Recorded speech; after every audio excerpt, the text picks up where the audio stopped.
Μάρθα, τι είναι αυτά? Μάρθα. Αυτές ψάρες. Ψαράκια. Κοίτα, κοίτας παρά. Και καβούρια μεγάλα, Ποιος είναι μεγαλύτερος όμως? Εγώ. Εδώ τι έχει, Μάρθα?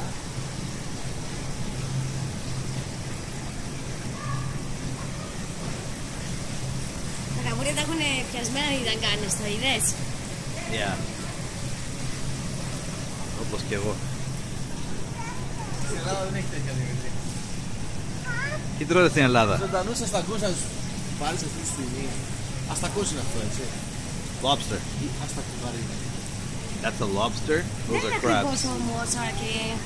8,98 δεν είναι ακριβώς. What είναι ρε παιδιά τρώγονται τώρα? Όχι ο ένας, η λίπρα. Και όλο κλαίνε τα καβουράκια στου γυαλού τα μοσαλάκια. Τι έπαθες, Μάρθα?